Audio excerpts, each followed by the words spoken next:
नमस्कार। जनशोध न्यूज़ में आपका स्वागत है।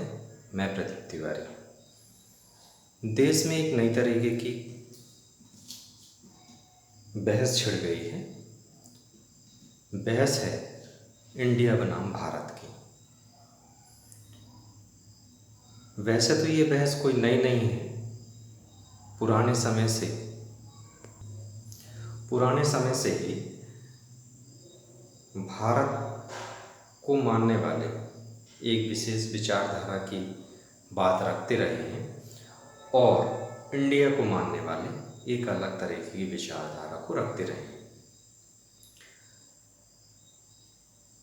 जो लोग भारत को मानते हैं उसमें भी दो विचारधाराएं हैं। एक इसे शहर और ग्रामीण के परिदृश्य से जोड़ती है। वो इंडिया को शहर के रूप में जोड़ती है और भारत को ग्रामीण भारत से जोड़ने का प्रयास करती है। उसका कहना यह है कि जो भारत है वो गांव में बसता है। अगर उसे भाषा को और उसके लघु लुभाव को समझने का प्रयास करें तो उसका मतलब ये ही निकल के आता है जो हम समझ पाए कि जो भारत है और जो उसकी संस्कृति है वो गांव में बसती है। वहाँ इकोनॉमिकली अलग तरीके की क्राइसिस है, अलग तरीके की समस्याएं हैं। ग्रामीण भारत उतना उन्नत नहीं हो पाया है जितना कि शहरी भारत है, जिसे कि यह विचारधारा इंडिया के रूप में पुकारती है। एक विचारधारा वो है जो भारत को सांस्कृतिक विरासत के रूप में देखती है। वैदिक काल से भरत जो कि महाभारत के समय में जिनके नाम से इस देश का नाम भारत पड़ा, उस समय से इसको कनेक्ट करने का प्रयास करती है। तो इस भारत की भी अवधारणा पर भी दो तरीके के विचार देश में मौजूद हैं।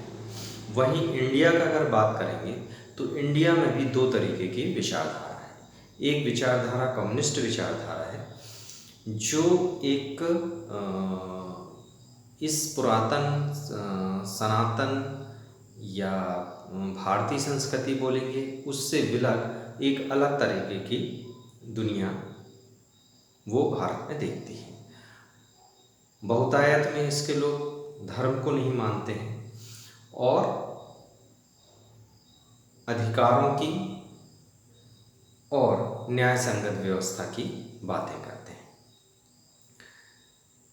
हालांकि उस विचारधारा से निकला समाजवाद से भी उनका पूरी तरीके से ट्यूनिंग नहीं बैठती है, मगर फिर भी समाजवाद को कहीं ना कहीं उसके आसपास रखा जा सकता है।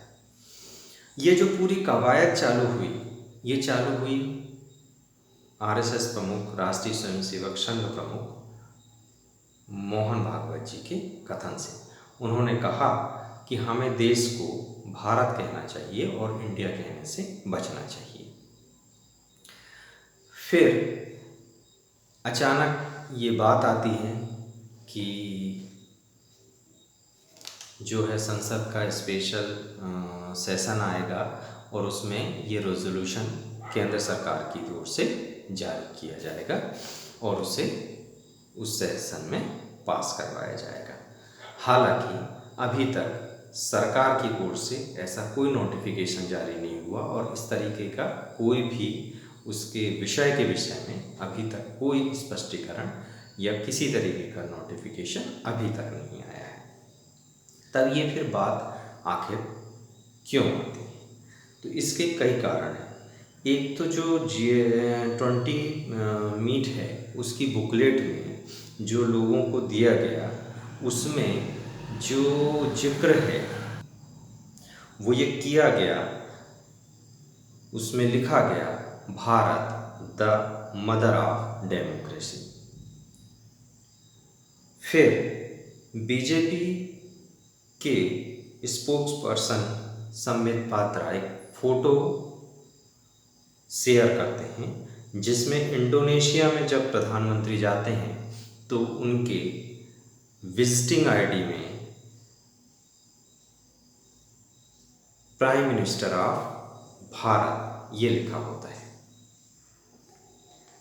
इसके बाद एक हवा में एक बात चलती है कि जो संसद का विशेष सत्र बुलाया जा रहा है 5 दिन का, जो 18 सितंबर से चालू होने वाला है, उसमें सरकार की तरफ से ये एक रेजोल्यूशन पास होने वाला है।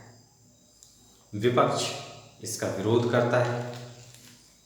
विपक्ष के कई कारण हैं इसके विरोध करने के। एक तो जो मैंने शुरुआत में ही रखा था वो इंडिया की विचारधारा के आसपास है, और जो भारत की उसकी अवधारणा जो वो रखता है वो ग्रामीण और शहरी जो है उस तरीके की रखता है। सनातन भारतीय संस्कृति का जो भारत की अवधारणा है उस पर ज़्यादातर विपक्षी पार्टियों का विश्वास नहीं है, या वो एक रूप से इसमें सहमत नहीं है। दूसरा कारण, प्रमुख कारण जिसकी सबसे ज़्यादा चर्चा है कि जो इंडिया है, जो गठबंधन बना विपक्ष का पूरा, उस गठबंधन से डर कर नरेंद्र मोदी जी ये कदम उठा रहे हैं, और इसकी फिर अलग अलग राजनीतिक दलों ने विरोध करना भी जारी कर दिया। अरविंद केजरीवाल जी ने कहा कि अगर अलायंस अपना नाम भारत रख देता तो शायद बीजेपी देश का नाम बीजेपी रख देती। वहीं एनसीपी प्रमुख शरद पवार ने कहा कि किसी को भी अधिकार नहीं कि वह देश का नाम बदले। वहीं बीजेपी के नेताओं ने इसका स्वागत किया। हालांकि अभी सरकार ने ऐसा कोई नोटिफिकेशन जारी नहीं किया है और इस तरीके की कोई ऐसा रेजोल्यूशन की बात अभी तक सरकार की ओर से तो नहीं की गई, मगर तब भी बीजेपी नेताओं ने इसका स्वागत किया है। उन्होंने विपक्ष पर खामखा लाल पीला होने का आरोप लगाया। उन्होंने याद दिलाया कि भारत के संविधान के आर्टिकल 1 में ही इसका उल्लेख है, जिसमें कहा गया है India that is Bharat shall be a union of state. केंद्रीय मंत्री धर्मेंद्र प्रधान ने यह बड़ा स्टेटमेंट